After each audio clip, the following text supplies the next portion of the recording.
புதிய பெனியல் கிறிஸ்து சபை வழங்கும் பலத்தின் மேல் பலம் நேரம். தேவ செய்தி பேராயர் யோபு அவர்கள். கர்த்தருடைய வார்த்தையை கேட்டு ஆசீர்வாதங்களை பெற்றுக்கொள்ளுங்கள். ஆண்டவரும் உலக இரட்சகருமாகிய இயேசு கிறிஸ்துவின் இனிய நாமத்தில் வாழ்த்துக்கள். பலத்தின் மேல் பலம் என்கிற இந்த நிகழ்ச்சி மூலமாய் உங்களை சந்திப்பதில் மகிழ்ச்சி அடைகிறேன். என் அன்பு தேவ பிள்ளைகளே, ஒவ்வொரு வாரமும் கர்த்தருடைய வார்த்தை மூலமாய் உங்களை நான் சந்தித்து வருகிறேன். உங்களுக்காக ஜெபிக்க வேண்டும் என்று சொன்னால் திரையில் காட்டப்படும் என்னை தொடர்பு கொள்ளுங்கள். உங்களுடைய ஜெப குறிப்புகள் இருக்குமானால் இந்த வாட்ஸ்அப் எனக்கு கொடுத்துருக்குறோம், அதன் மூலியமாக கூட நீங்கள் உங்கள் ஜெப குறிப்புகளை அனுப்பலாம். இப்போது பிரசங்க போகிற இந்த வார்த்தை உங்களை தொடுமானால் நீங்கள் இந்த வார்த்தையை மற்றவர்களுக்கும் இதை ஷேர் பண்ணுங்கள். ஒரு ஊழியமாக இதை கருதி செய்யுங்க. கர்த்தர் உங்களை ஆசீர்வதிப்பார். இப்போது கூட இந்த வார்த்தை கொண்டு உங்களோடு கூட நான் பேச இருக்கிறேன். இன்றைக்கு இந்த செய்தியுடைய தலைப்பு நெருக்கத்தில் செவி கொடுப்பார். ஆம், அருமையான பிள்ளைகளே, நம்முடைய ஆண்டவர் நெருக்கத்திலே செவி கொடுக்கிறவர். இன்றைக்கு உலகத்தில் நெருக்கம் இல்லாத மனிதர்கள் யாருமே இல்லை. எல்லார் வாழ்க்கையில் நெருக்கங்கள் இருக்குதுங்க. அது ரட்சிக்கப்பட்ட ஜனமாக இருந்தாலும் சரி, ரட்சிக்கப்படாதவர்களாக இருந்தாலும் சரி, யாராக இருந்தாலும் அவங்க வாழ்க்கையில் ஒரு நெருக்கம் இருக்குது. அந்த நெருக்கத்தில் இன்றைக்கு அநேக தவித்து மிகவும் தள்ளாடி கொண்டு இருக்கிறாங்க. இதில் மிக முக்கியமாக யாருக்கு அதிகமான நெருக்கம் சொல்லி பார்த்தீங்கன்னா, கர்த்தரை தேடுகிற பிள்ளைகளுக்கு தான் மிக அதிகமான நெருக்கம் இருக்கிறது.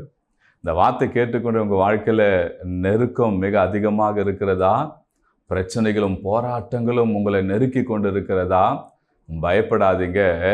நெருக்கத்தில் கர்த்தரை நோக்கி கூப்பிடுங்க. அவர் நிச்சயம் உங்களுக்கு செவி கொடுப்பார். உங்களுக்கு உண்டாயிருக்கிற நெருக்கத்தில் நீங்கள் யாரை நோக்கி கூப்பிட்டாலும் உங்களுக்கு செவி கொடுக்க மாட்டாங்க. நீங்கள் சந்தோஷமாக இருக்கும் போது, நீங்கள் நன்றாக இருக்கும்போது மற்ற கூப்பிட்டு பாருங்கள், ஓடோடி வருவாங்க, எல்லாம் செய்வாங்க. வா போகலாம், செய்யலாம், பண்ணலாம் அப்படின்லாம் சொல்லுவாங்க. ஆனால் உங்களுக்கு ஒரு நெருக்கம் வரும்போது யாராவது கூப்பிட்டு பாருங்கள், யாரும் வரமாட்டாங்க. என் அன்பு தேவ பிள்ளைகளே, இதுதான் உலகம். ஆனால் நெருக்கத்தில் கர்த்தரை நோக்கி கூப்பிட்டா அவர் உங்களுக்கு நிச்சயமாய் உங்களுக்கு அவர் செவி கொடுப்பாருங்க. பாருங்க, சங்கீதங்களின் புஸ்தகம் 120 சங்கீதம் 1வது வசனம். சங்கீதம் புஸ்தகம் 120 சங்கீதம் 1 வசனத்தில், என் நெருக்கத்திலே கர்த்தரை நோக்கி கூப்பிட்டேன், அவர் எனக்கு செவி கொடுத்தார். இந்த சங்கீதக்காரனுடைய வாழ்க்கையில் மிகுந்த நெருக்கம் இருந்தது. அந்த நெருக்கத்தில் ஒருவரும் உதவி செய்ய வரவில்லை. இதை அறிந்த சங்கீதக்காரன் அவர் கர்த்தரை நோக்கி கூப்பிட்டாராம், கர்த்தரும் செவி கொடுத்தாராம். இதை ஒரு அனுபவமாக அவர் இந்த 120 சங்கீதம் 1 வசனத்தில் அவர் எழுதி வைத்திருக்கிறார். இது ஒரு பாடமாக நமக்கு அவர் எழுதி வைத்திருக்கிறார். பரிசுத்த ஆவியான இந்த வார்த்தை இந்த சங்கீத பகுதியில் இடம் பெறும்படி செய்திருக்கிறார். பாருங்க, அந்த சங்கீதக்காரன் வாழ்க்கையில் நெருக்கம் வரும்போது அண்ணன் தம்பியோ, அக்கா தங்கச்சிகளோ, சொந்த பந்தத்தையோ, நண்பர்களோ நாடி ஓடி போய் அவர் உதவி கேட்கவில்லை. கர்த்தரை நோக்கி கூப்பிட்டாராம், கர்த்தாவே எனக்கு இருக்கிற நெருக்கத்தை பாருங்கப்பா, இந்த நெருக்கத்திலிருந்து என்னை விடுவிக்க உம்மால மாத்திரம்தான் முடியும் சுவாமி, உம்மால கூடாத காரியம் ஒன்றும் இல்லை ஆண்டவரே, இந்த நெருக்கத்திலிருந்து ஆண்டவரே என்னை விடுவிங்கப்பா என்று சொல்லி கேட்டபோது ஆண்டவர் சங்கீதக்காரனுடைய சத்தத்தை கேட்டாரான், ஜபத்தை கேட்டார் என்று வேதத்தில் வாசிங்க. 121 என் நெருக்கத்திலே கர்த்தரை நோக்கி கூப்பிட்டேன், அவர் எனக்கு செவி கொடுத்தார் என்று சொல்லப்பட்டிருக்குது. என் அன்பு தேவ பிள்ளைகளே, உங்கள் வாழ்க்கையில் என்ன நெருக்கமாக இருந்தாலும் சரி, நீங்கள் இருக்கிற இடத்துலேருந்து கர்த்தரை நோக்கி கர்த்தாவே என்று சொல்லி உங்கள் பிரச்சனை சொல்லி கூப்பிட்டு பாருங்களேன், நிச்சயமாக ஆண்டவர் உங்களுக்கு செவி கொடுப்பார். பாருங்க, இயேசுவோடு கூட சீஷர்களுக்கு ஒரு மிகப்பெரிய நெருக்கம் வந்து விட்டது. இயேசுவோடு கூட சீஷர்கள், இயேசுவும் கூட இருக்கிறார். அப்படி இருந்தும் அவங்களுக்கு ஒரு மிகப்பெரிய ஒரு நெருக்கம் வந்துச்சு. அந்த நெருக்கம் எப்படி வந்ததுன்னா, இனி நாம பிழைக்க மாட்டோம், இனி மடிந்து விடுவோம் என்கிற ஒரு எண்ணம் அவங்களுக்குள்ள வந்து விட்டது. அந்த அளவுக்கு மிகப்பெரிய ஒரு நெருக்கம் அவங்க வாழ்க்கையில வந்து விட்டதுங்க. உங்க வாழ்க்கையிலும் அதே போல தான் நெருக்கம் இருக்குதா? நான் கர்த்தரை தேடுறேன், கர்த்தரை நோக்கி கூப்பிடுறேன், நான் ஆலயத்துக்கு போறேன், ஆராதனைக்கு போறேன், கர்த்தரையே நம்பி இருக்கிறேன், நான் ஜெபிக்கிறேன், திருவிழுந்தெடுக்கிறேன், எல்லாம் யாரும் மிஸ் பண்ணாம போறேன், ஆனாலும் என் வாழ்க்கை நெருக்கத்துக்கு ஒரு முடிவில்லாம இருக்குதே என்று சொல்லி நீங்க நினைக்கிறீங்களா? என் அன்பு தேவ பிள்ளைங்களே, இயேசுவோடு கூட இருந்த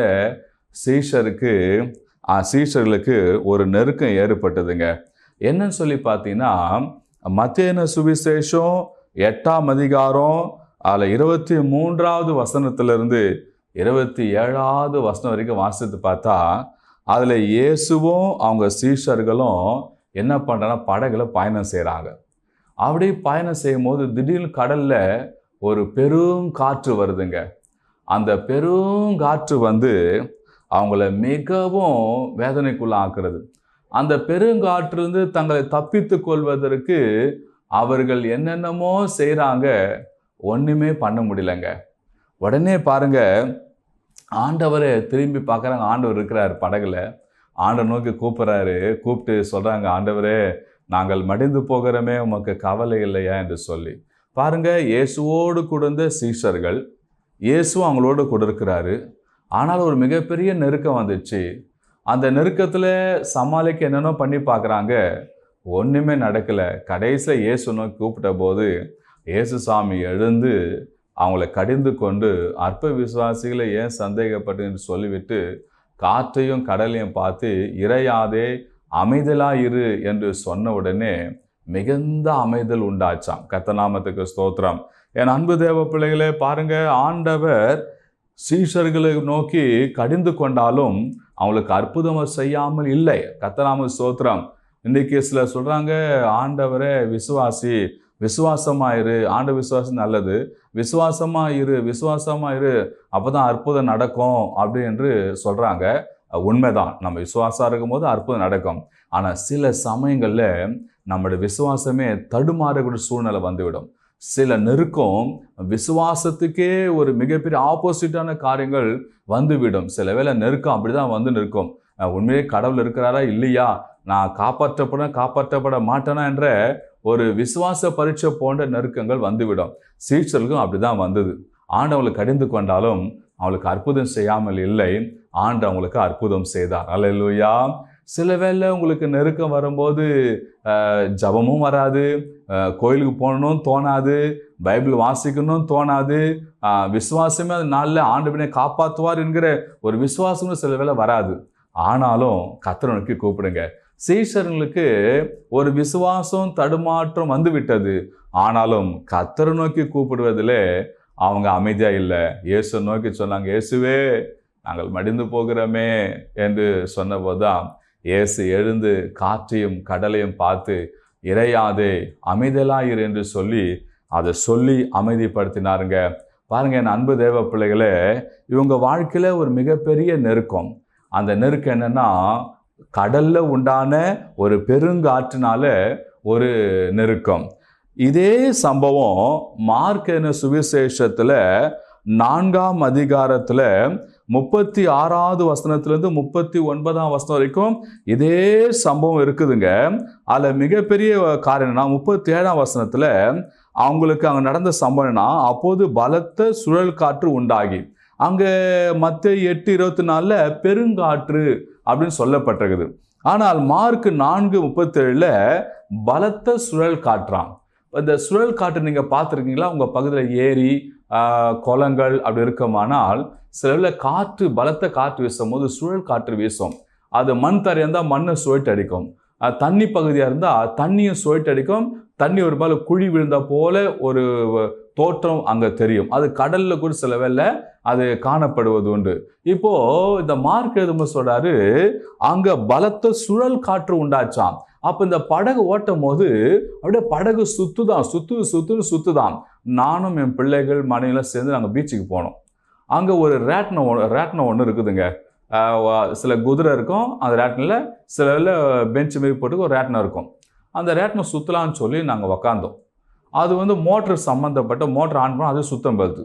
அதில் போட்டாங்க பாருங்கள், உண்மையிலே நாங்கள் எல்லாருமே கொஞ்சம் ஸ்டென் ஆகிட்டோம். அந்த அளவுக்கு ஒரு மயக்கம் கேர் எல்லாம் வந்துச்சு. இனிமேல் அந்த ரேட்டனில் போகவே கூடாது என்று சொல்லி நாங்கள் முடிவு பண்ணி அதை ஏற கட்டி விட்டோம். பாருங்க, இங்க சீஷர்களுக்கு பலத்த சுழல் காற்று போல ஒன்று உண்டாச்சாம்.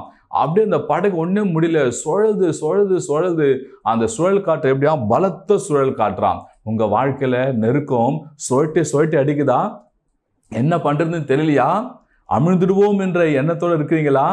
விசுவாசமே இல்லாமல் போய்விடுகிறதா? பயப்படாதீங்க. அதே சூழ்நிலை தான் சீஷர்களுக்கு வந்தது. அந்த சுழல் காட்டுல சொல்றாங்க, அப்படியே சொல்றாங்க, என்ன பண்றதுன்னு தெரியல. மத்தேயில பெருங்காற்று இருக்குது, ஆனா மார்க்ல சுழல் காற்று இருக்குது. லூக்காலையும் அதான் சொல்லப்படுது. லூக்கா 8:22-24 வாசிக்கும் போது 23ஆம் வசனத்துல கடலில சுழல் காற்று உண்டாச்சு என்று சொல்லப்படுது. அப்போ பெருங்காற்று சுழல் காற்று எப்படியோ சீஷர்களுக்கு ஒரு பரீட்சை வரும்படியான விசுவாச சோதனை போட ஒரு காரியங்கள் அங்க வந்து விட்டதுங்க. மிகப்பெரிய ஒரு நெருக்கம், என்ன பண்றதே தெரியல. அந்த சுழல் காற்றிலேயே சுழந்து கொண்டு அப்படி பாக்குறாங்க. இயேசுவே என்று சொல்லி அவங்க கூப்பிட்டாங்க. இயேசு எழுந்து அந்த காற்றையும் கடலையும் அதட்டினார். உடனே அமைதல் உண்டாச்சு. பெருங்காற்று அமிழ்ந்துச்சு, சுழல் காற்று அமிழ்ந்துச்சு. இப்ப எந்த பிரச்சனை இல்லை. கர்த்தநாம ஸ்தோத்திரம். உங்க வாழ்க்கையில, ஐயா என் வாழ்க்கையில் நெருக்கம் ஒரு பெருங்காற்று போல என்னை எதிர்த்து வருகிறது, ஒரு சுழல் காற்று போல என்னை சூழ்ந்து அடிக்குது, என்ன பண்றது தெரியல அப்படின்னு நினைக்கிறீங்களா? என் கடன் பிரச்சனை, என் வியாதி, என் குடும்ப போராட்டம், என் குடும்ப பிரிந்த காரியங்கள், என் பிள்ளைகளுக்கு உண்டாகிற காரியங்கள், மற்ற பிரச்சனைகள் எனக்கு எதிர்த்து வந்து நிற்கிறது. பெருங்காற்று போல எதிர்த்து வந்து நிற்கிறது. சுழல் காற்று போல நான் சுழண்டு கொண்டு இருக்கிறேன். எப்படி போறதுன்னு தெரியல. இன்னும் கொஞ்ச நேரத்தில் நான் அமிழ்ந்து விடுவனோ என்ற எண்ணத்துல இருந்து கொண்டு இருக்கிறேன். அப்படி என்ற எண்ணத்தோடு இந்த வார்த்தை கேட்டுக்கொண்டிருக்கீங்களா? என் அன்பு தேவ பிள்ளை, கர்த்தரை நோக்கி, ஆண்டவரே என்னை காப்பாற்றும், ஆண்டவரே எனக்கு செவி கொடும், என்னால முடியல அப்படின்னு சொல்லி பாருங்களேன். நிச்சயமா இயேசு ஆண்டவர் உங்களை விடுவிக்கிற தேவனாக இருக்காருங்க. உங்களுக்கு செவி கொடுப்பாருங்க. நிச்சயம் செவி கொடுப்பார். சீஷர்கள் தங்களுக்கு உண்டான நெருக்கத்துல கர்த்தரை நோக்கி அவங்க கூப்பிட்டாங்க.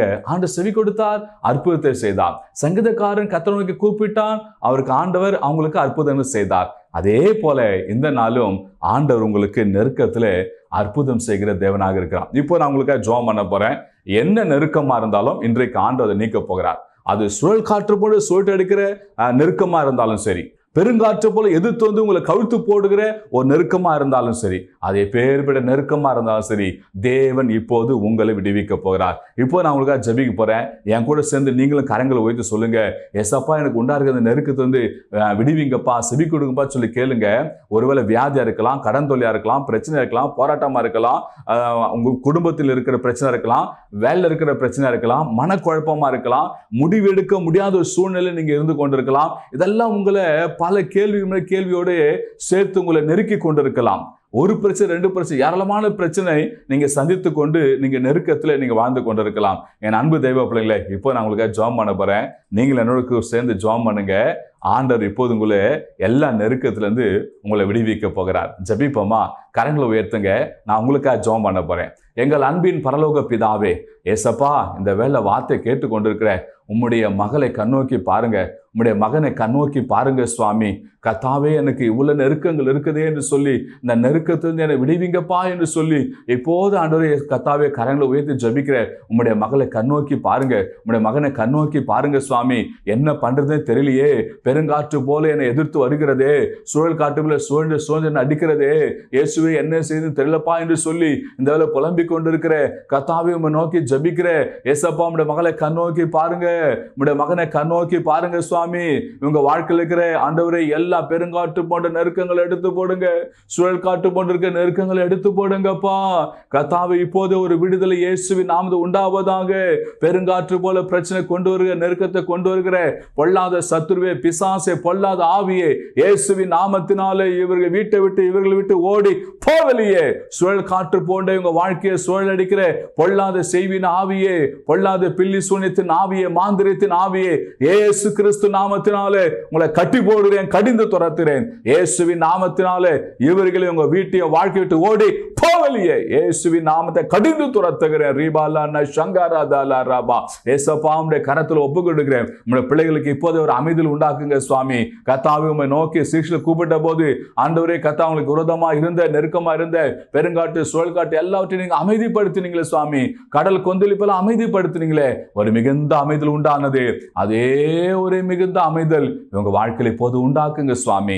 ஏசப்பா இவங்க நிம்மதியா சாப்பிடவும், நிம்மதியா தூங்கவும், எழுந்திருக்கவும், நிம்மதியான வேலைகளை செய்யவும், அந்த ஆராதனைக்கு வரும்போது நிம்மதியா வந்து ஆராதிக்கவும் இந்த பிள்ளைகளுக்கு அற்புதம் செய்யுங்க. நெருக்கத்திலிருந்து விடுவீங்க சுவாமி. நீங்க விடுவிக்காவிட்டால் வேற யார் ஆண்டவர் விடுவிப்பாங்க? இப்போது உங்களுடைய பிள்ளைகளுக்கு ஆண்டவர் இங்க செவி கொடுத்து ஒரு விடுதலை கொடுங்க. உங்களுடைய பிள்ளைகளை ஆஸ்வதிங்க, பலப்படுத்தி பாதுகாத்துக் கொள்ளுங்க. இயேசுவின் நாமத்தில் பிதாவே, ஆமேன், ஆமேன், ஆமேன். அன்பு தேவ பிள்ளைகளே, வார்த்தை கேட்டீங்க. நிச்சயமா கர்த்தர் உங்களோடு கூட பேசியிருப்பார் என்று சொல்லி நான் நம்புகிறேன். கர்த்தர் உங்களோட பேசியிருப்பது உண்மையானால், இந்த வார்த்தை மூலமா கர்த்தர் உங்களை தொட்டு இருப்பான்னு சொன்னால், இந்த வார்த்தையை மற்றவங்களுக்கும் அதை ஷேர் பண்ணுங்க. உங்களை போலவே நெருக்கம் உள்ள அநேகர் இருக்கிறாங்க. அவங்களும் இந்நாள் விடுதலை உண்டாகட்டும், விடுதலை பெற்றுக்கொள்ளட்டும். உங்களுக்காக ஜெபிக்க என்று சொன்னால் திரையில பார்க்குற எனக்கு தொடர்பு கொள்ளுங்க. உங்களுக்காக நான் ஜெபிப்போம். உங்கள் ஜப குறிப்பு இருக்குமானா அந்த வாட்ஸ்அப் எண் மூலம் தெரியப்படுத்துங்க. அதுக்காக நான் உங்களுக்காக ஜெபிக்க ஆயத்தமா இருக்கிறோம். கர்த்தர் நிச்சயமாய் உங்களை ஆசீர்வதித்து பாதுகாப்பாராக. God bless you. பிரியமானவர்களே, நீங்கள் எந்த திருச்சபைக்கும் போகாத நபராய் இருப்பதை சொன்னால் எங்கள் திருச்சபையில் நடக்கும் ஆராதனைக்கு வாருங்கள். எங்கள் திருச்சபையின் ஆராதனை நேரம் காலை 6:30 மணியிலிருந்து 8:30 மணி வரை நடைபெறும் இடம் புதிய பெனியல் கிறிஸ்து சபை, நம்பர் 107, நேருஜி ஜோதி நகர், 2வது தெரு, Ayanavaram, Chennai 23, century flower mill மற்றும் பனந்தோப்பு ரயில்வே காலின் அருகில்.